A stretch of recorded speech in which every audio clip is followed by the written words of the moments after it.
Hi అండి, అందరికీ నమస్కారం. అందరూ ఎలా ఉన్నారు? బాగున్నారా? నేనైతే చాలా చాలా బాగున్నానండి. మీరందరూ కూడా బాగుండాలని మనస్ఫూర్తిగా కోరుకుంటున్నాను. Welcome to my channel Manasa Kishore life style. ఇది మా హస్బెండ్ బర్త్డే రోజు వ్లాగ్ అండి. ఈవినింగ్ సెలబ్రేట్ చేశాను. నాకు కొంచెం పనుండి గాజువాక వెళ్ళానండి. గాజువాక వెళ్ళి వచ్చేటప్పుడు తన కోసమని కేక్ తీసుకొచ్చాను. ఈవినింగ్ ఇలా సింపుల్గా డెకరేట్ చేసుకొని మా 4 మెంబర్సే సెలబ్రేట్ చేసుకుంటున్నాము. మా అమ్మకి పిలిచాను, తను రానన్నది. ఎందుకంటే మా పాప బర్త్డే కూడా ఇంకా 3 డేస్లో ఉంది. అప్పుడు వస్తాను కదా, ఇప్పుడు ఇంకెందుకు అనేసి రాలేదు. నేనైతే ఎప్పుడు మా హస్బెండ్ బర్త్డే ఎంత బాగా సెలబ్రేట్ చేయలేదండి. తను కూడా పెళ్ళికి ముందు ఎప్పుడు కూడా కేక్స్ అవి కట్ చేసేవారు కాదంట.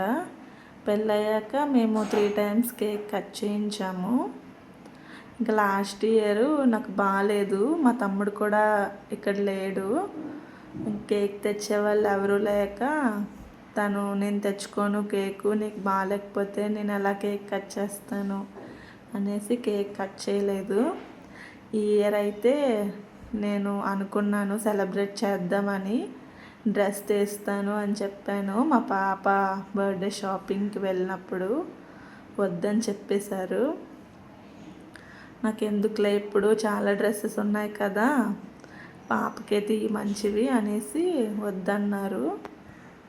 కానీ అనుకోకుండా మా తమ్ముడు ఫోన్ చేసి బావకి బట్టలు తీయు, నేను అమౌంట్ పంపిస్తున్నాను అనేసి చెప్పారు. ఇంకా తన అమౌంట్ పంపించేశాక బర్త్డే ముందు రోజు షాపింగ్కి వెళ్ళాము. అక్కడ ఒక డ్రెస్ తీసుకున్నాము. తనకు నచ్చింది కాదండి, నాకు నచ్చిందే. పెళ్ళైనప్పటి నుంచి కూడా నాకు నచ్చినవే తీసుకుంటారు. నేనే సెలెక్ట్ చేస్తానో అదే తను తీసుకుంటారు. ఇంకా నేను గాజువాక వెళ్ళే పని ఉంటే ఆ రోజు పిల్లల్ని మా హస్బెండ్ దగ్గర వదిలేసి వెళ్ళాను. గాజువాక వెళ్ళినప్పుడే మా హస్బెండ్కి వాచ్ కొన్నానండి. తనకి నచ్చుతుందో లేదో అనుకున్నాను, కానీ తనకైతే చాలా బాగా నచ్చింది. ఇక్కడ నేను అడుగుతున్నాను మా బావకి, ఎడమ చేతికి పెడతారా కుడి చేతికి పెడతారా అని. ఎడమ చేతికే పెడతారు అని అనేసి అంటున్నారు.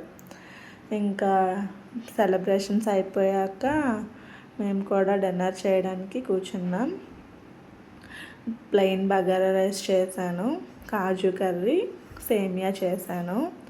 మేము అసలు ఆ రోజు డిన్నర్కి బయటికి వెళ్దాం అనుకున్నాము, కాకపోతే నాన్ వెజ్ తినము ఆ రోజు. అందుకనే ఇంకా బయటికి వెళ్ళి నాన్ వెజ్ తినలేనప్పుడు ఎందుకు అనేసి అప్పటికప్పుడు వండేసాను ఇంటి దగ్గరే. చాలా బాగుంది అనేసి మా పాప మా హస్బెండ్ కూడా చెప్పారు. ఇంకా సేమియా కూడా చేశాను కదా, తినేసాక సేమియా కూడా తిన్నారు, సూపర్ అని చెప్తున్నారు. మా బాబు కూడా తింటున్నాడు. వాడు ఆ రోజు అన్నం తినలేదండి సరిగ్గా. ఇంకా వాడికి ఆ సేమియా నచ్చడంతో బాగా తిన్నాడు. నేను మా హస్బెండ్కి సేమియా ఇచ్చి వీడియో తీసుకుంటున్నాను ఎలా ఉంది అని అడుగుతూ. పాపకి ఇవ్వలేదని కొంచెంసేపు ఏడ్చింది. నీకు ఇస్తానమ్మా, నీకు ఇవ్వకన్నా మేము తినేస్తామా అనేసి ఇచ్చాను. వెంటనే నవ్వు వచ్చేసింది. బాగుంది, సూపర్గా ఉందమ్మా అని చెప్తుంది. ఇంకా బెలూన్స్ ఉంటే చాలా వరకు పోయాయి. ఒకటి బాగుంటే దాన్ని ఊదేసి ఇచ్చారు మా హస్బెండ్. ఇగోండి వీడికి ఇస్తే నాకు కూడా అదే కావాలి అనేసి వాడు వెనకతలు పరిగెడుతుంది. వదిలే అమ్మ, తమ్ముడు ఆడుకుంటున్నాడు కదా అంటే ఇంకా నాకు కూడా అదే కావాలి అంటారు. ఇంకా ప్రతి ఇంట్లోనే జరిగేదే కదండి, ఇద్దరు ఉంటే ఒకదానికోసమే కొట్టుకుంటారు. వద్దమ్మా అన్న వెందు, దీనికి సమ్మర్ హాలిడేస్ వరకు నా పని అయిపోతుందండి. ఎన్ని రోజులు సమ్మర్ హాలిడేస్ ఉంటాయి, కానీ ప్రతి అమ్మ సిచ్యువేషన్ కూడా ఇలానే ఉంటుంది. ఇక్కడ డిన్నర్ చేసేసాక వచ్చిన గిన్నెలన్నీ తోమేశాను. గిన్నెలు తోమేసి స్టవ్ కూడా క్లీన్ చేసేసుకున్నాను. ఉదయం లెగిచిన వెంటనే స్టవ్ ఇలా నీట్గా ఉంటే వంట చేయడానికి చాలా హ్యాపీగా ఉంటుందండి నాకైతే. అందుకని నైట్ ఎంత లేట్ అయినా సరే నైటే క్లీన్ చేసుకుంటాను. ఇక్కడ నేను ఫ్రెష్ అప్ అయి వచ్చాను. నేను మొన్న బ్యూటీ పార్లర్కి వెళ్తే నాకు అక్కడ బ్యూటీషియన్ ఒక సిరం ఇచ్చింది, తను సజెస్ట్ చేసింది. ఆ సిరమే ఇక్కడ నేను రాసుకుంటున్నాను. అంతకుముందు ఒకసారి వెళ్ళినప్పుడు ఫేస్ వాష్ కూడా సజెస్ట్ చేసింది. స్కిన్కి సోప్ వాడకండి, ఫేస్ వాషే వాడండి, అప్పుడు ఫేస్ బాగుంటుంది అని. వాళ్ళు కూడా మన కోసమే చెప్తారు కదా అని నేను తీసుకున్నాను. ఇంకంతేనండి ఈరోజు వ్లాగు.